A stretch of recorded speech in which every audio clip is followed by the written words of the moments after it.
Have you ever wished to be someone who is unshakable? Someone who doesn't care about criticism, rejection, loss, or betrayal? Have you ever dreamed of the day when you will finally stop feeling that silent pain, that anguish that eats you up inside, even when you pretend to be fine on the outside? Maybe you're tired of trying to please everyone, of maintaining an image that requires strength all the time, when in reality, all you wanted was to rest just for a moment from the pressure of being untouchable. But let me tell you something that perhaps no one has had the courage to say. As long as you try to avoid pain, it will continue to control you. As long as you try to numb yourself, to protect yourself, to hide, you will remain a hostage to everything that happens around you, to the words that hurt you, to the actions that disappoint you, to the silences that kill you inside. And this is not weakness.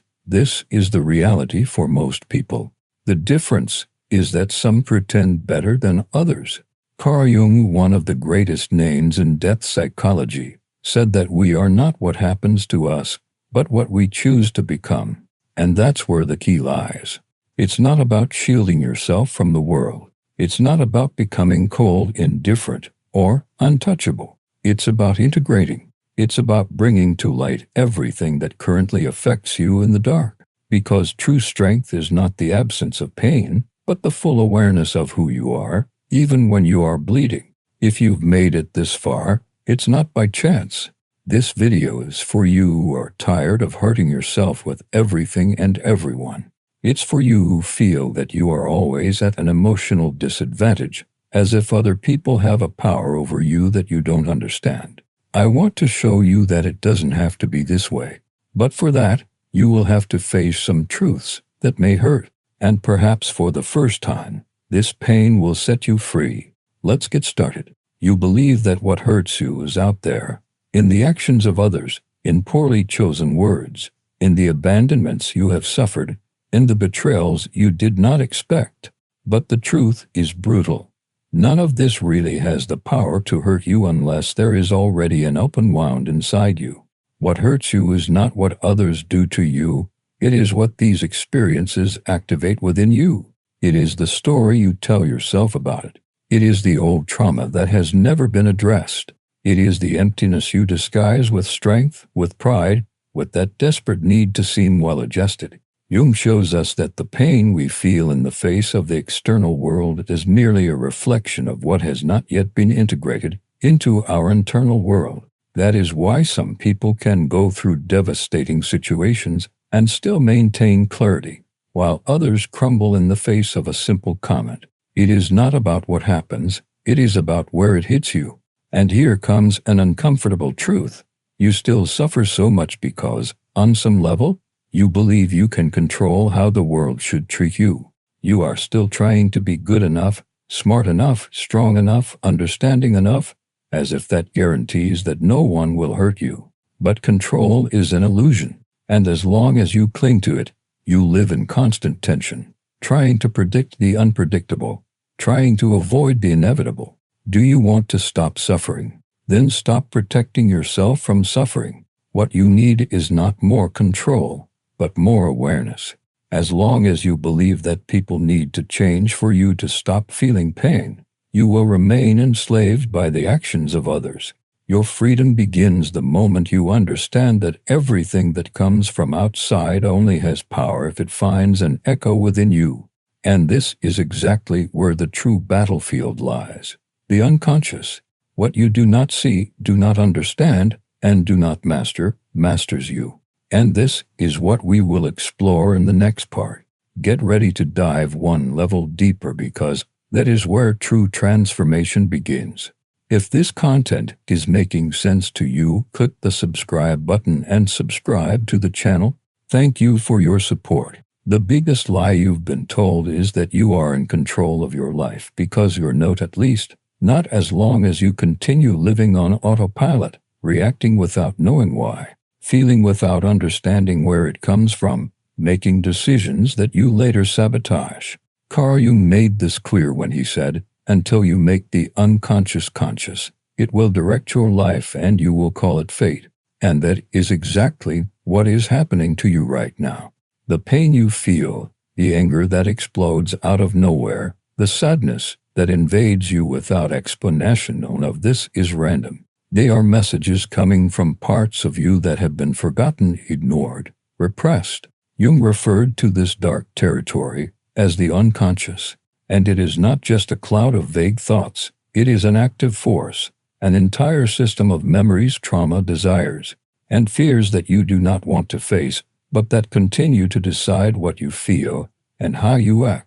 You wonder why certain words destroy you while other people don't care, because those words touch sensitive points within you that are still alive. And if they are alive, it is because you have never confronted them. You have only pushed them under the psychological rug, and now you keep tripping over them. Jung said, "We cannot change anything until we accept it." Condemnation does not liberate, it oppresses. And what have you been doing?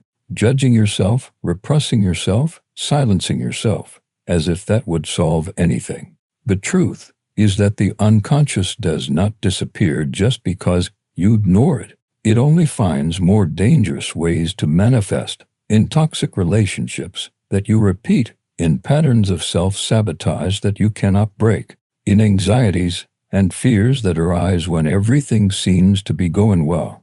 This is not bad luck, it is your unconscious trying to wake you up, but you insist on sleeping.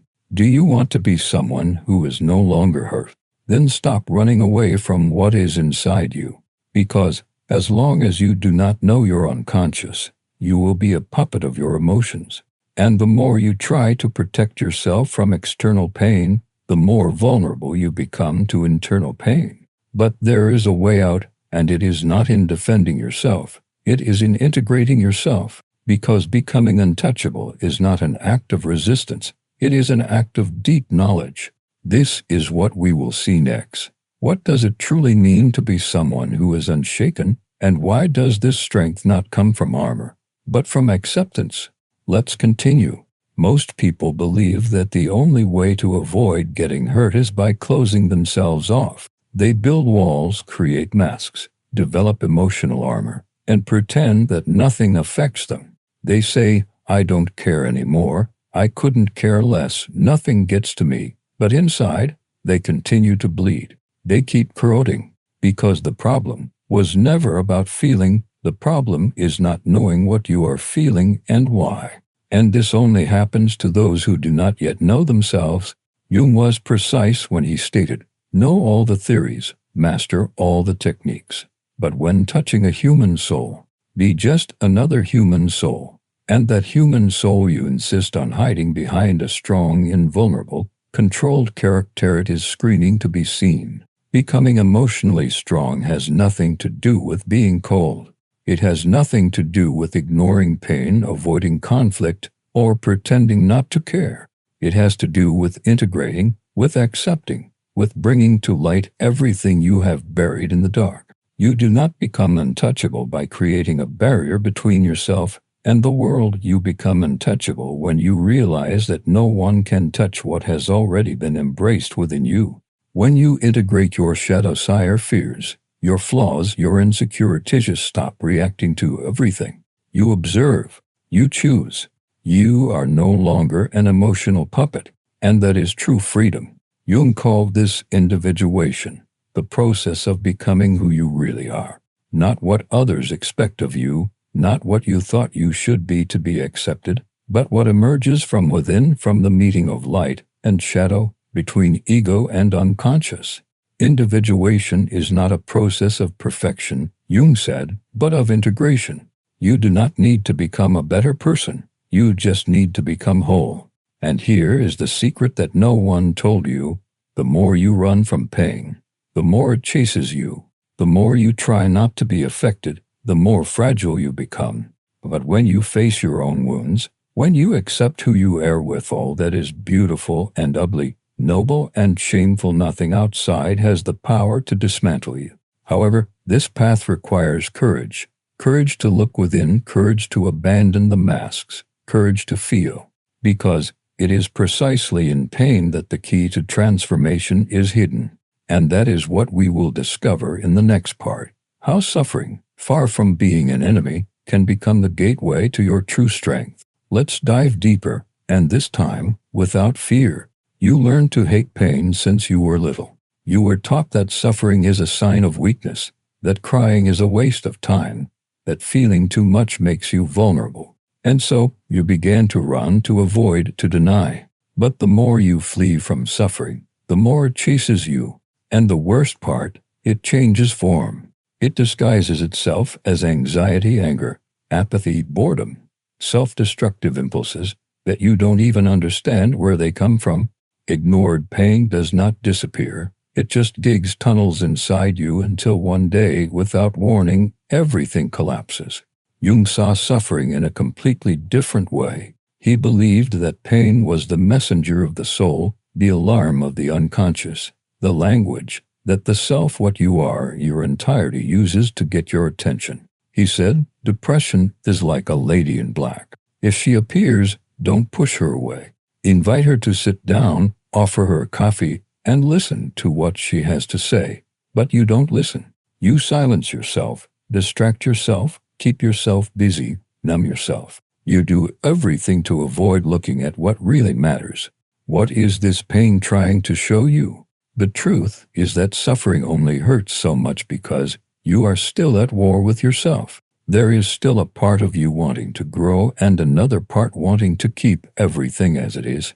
There is something inside you that cries out for transformation, but your ego, accustomed to control, tries to suffocate that call. And it is in this friction that pain is born, because change hurts, growth hurts, letting go of old beliefs, cutting toxic ties, allowing what no longer serves you to dial of this is a mourning, an internal process of death and rebirth. But it is precisely in this space of ruin that something new can be born, because when everything in you is deconstructed, when certainties crumble, when pain lays bare your vulnerability, you can finally see who you really are, without the layers of protection, without the performance, without the mask. And at that exact point, suffering becomes sacred because it brings you to your knees before the only thing that can set you free, yourself.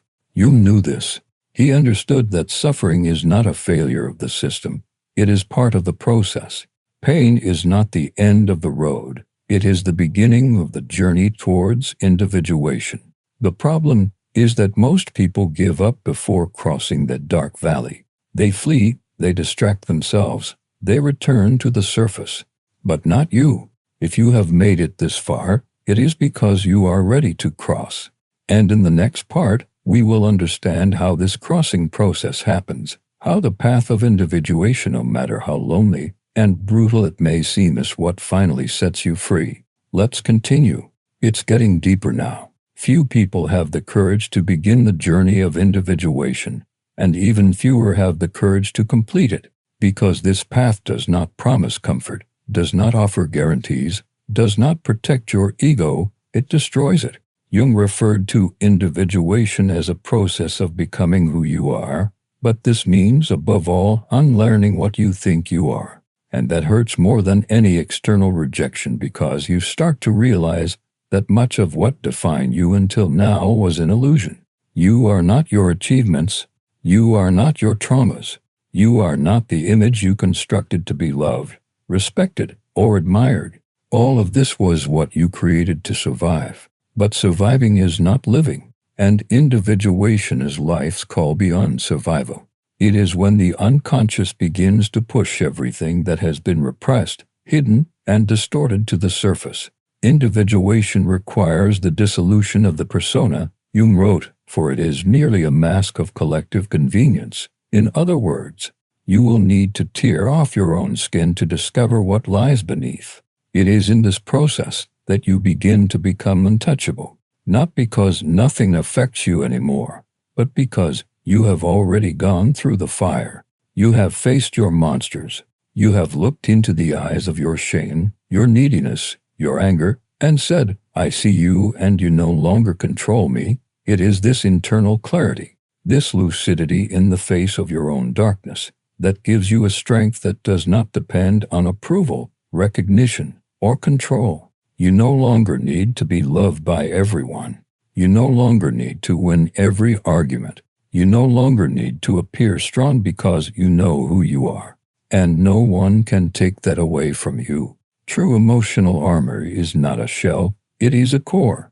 It is the integration of all your parts into a center of consciousness that remains unshaken in the face of storms. You may feel pain, but it does not break you. You may be hurt, but you do not lose yourself, because you have stopped being reactive and have become whole. You have stopped living on the surface and have begun to inhabit the depths. However, this depth comes at a price, loneliness, not because you will be alone, but because few people can accompany you on this journey. Most are still trapped on the surface, in masks, in the fear of feeling. And when you begin to free yourself, you inevitably distance yourself. But this distancing is not rejection, it is maturation. You do not distance yourself out of pride, you distance yourself because you no longer fit where you once hid. And this brings us to the final point of this journey, consciousness as a shield. Because it is not strength that protects you, it is clarity. This is what we will discuss in the last part. Consciousness as the only state in which nothing, absolutely nothing, has more power over you. Let's finish this crossing together. We are almost there. Now that you've made it this far, there is something that needs to be said very clearly. Nothing, absolutely nothing, will shield you from external suffering if you remain unconscious of what happens within you. The words will continue to hurt. The rejections will continue to sting. The losses will keep bringing you down until you awaken. And awakening is not a magical event, it is a daily choice. It is looking within even when it hurts. It is taking responsibility for everything you feel without blaming others, the past, or fate anymore. Carl Jung said, "What you resist persists. What you accept transforms." You have spent your whole life resisting. The fear of not being enough, the emptiness of rejection, the pain of loneliness, the anguish of not feeling seen. But what did you do with that? You hid. You silenced yourself. You tried to control everything. You tried to be perfect. You tried to be strong. And all of this has brought you here, exhausted, tired of fighting against the world and against yourself. But now you know, true emotional immunity is not hardness, it is clarity. It is not about creating armor. It is about expanding your awareness. Because when you understand your triggers, your patterns, your wounds, the actions of others lose the power to destroy you. You still feel, but you don't drown. You still suffer, but you don't lose yourself. And that changes everything. What shields you is not protecting yourself from life, it is diving into it deeply. Those who live on the surface get hurt by any wave. Those who dive know that there is silence, stability, and power down below. And that is where you're headed. And when you start to live from that place of integration, presence, acceptance, the world may try to knock you down, but it no longer finds where to hit you. If this video touched you in some way, if something within you has awakened, write here in the comments, "I choose awareness." Let's start a movement of people who no longer want to survive by pretending to be strong, but to live with truth. And don't forget, the next video is also part of this journey. It's important. You need to keep going. Real transformation only begins when you don't stop at the first step. See you there.